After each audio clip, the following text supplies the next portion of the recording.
Hello again, this is John35. I'm doing another review now on one of my original G1 series Transformers, and as you can see this one is Decepticon Blowpipe, who's a target master. A nice figure, again from when I was young, still got it boxed.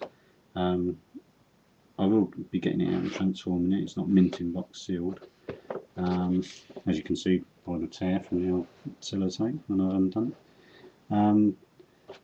Just give you a quick turn around and show you the box.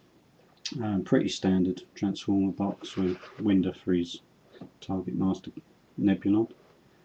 I will just read you the tech spec, his actual bio, because I find it slightly strange. I've never noticed it before, but I was just reading it before I started. And there's a section where he's talking about his Nebulon, which is called Blowpipe, and it says that he's the conniving, envious brother-in-law of Lord Zarek. Now, that's the Nebulon for Scorponok, and I don't remember it ever being mentioned anywhere that any of them were married, to be honest. And I just find it strange that they'd mention it on packaging. And that is a weird sort of little thing.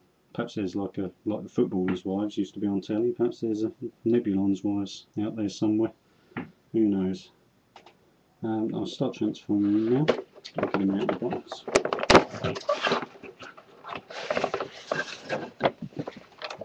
As ever, they came with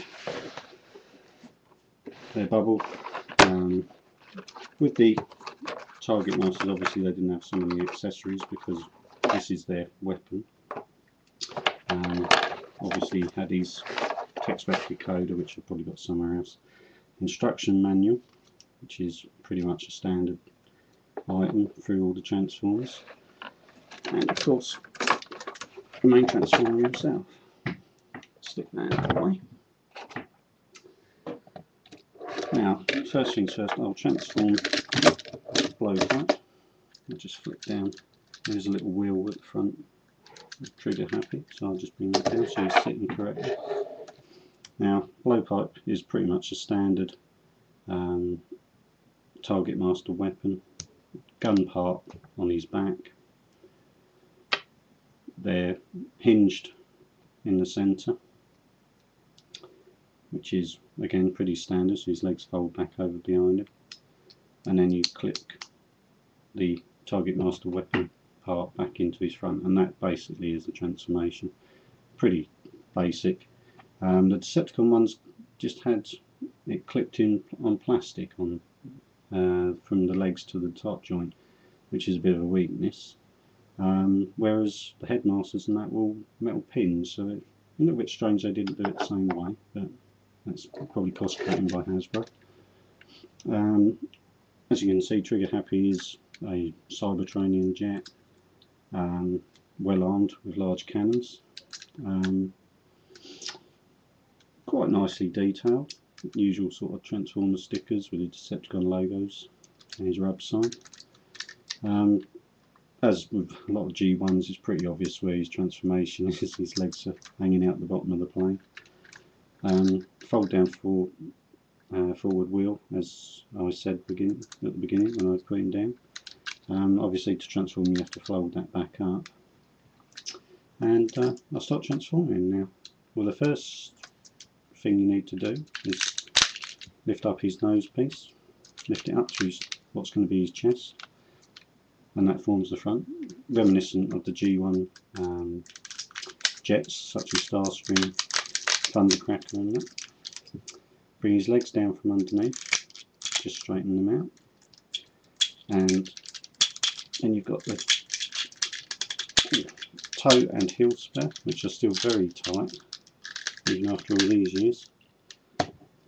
Then you've got to fold round the small wings to the back, and then lift his aircraft wings, aircraft cannons, up to his arms next to the wings. Pull the front section forward and then flick out his fists from behind. and then for his head, which is just a sprung loaded, indented into the back of the jet, and just press it and it releases up. And then of course he can hold his target master weapon. And that's it. It's a basic transformation, as I say, most G1s are. Very nice figure.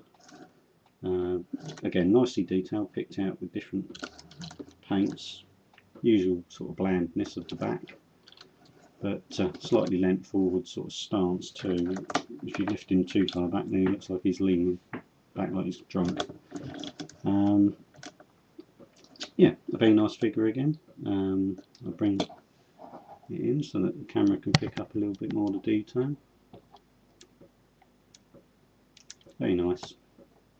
I hope you enjoyed that little review of a Target Master. You don't often see that much, and I know he goes for quite a bit of money now.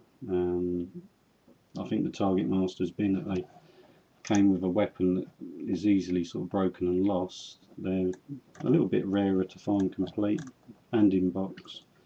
You don't see a huge amount of them going on the internet, and when you do, they're going for quite a bit. As you can see as well, another little thing is the wheels, so you can slide the jet along in its plane mode along the floor if you needed to. Yeah, I hope you've enjoyed that. It's a particular little favourite of mine. I did particularly like the Decepticons when I was growing up, and see you again soon.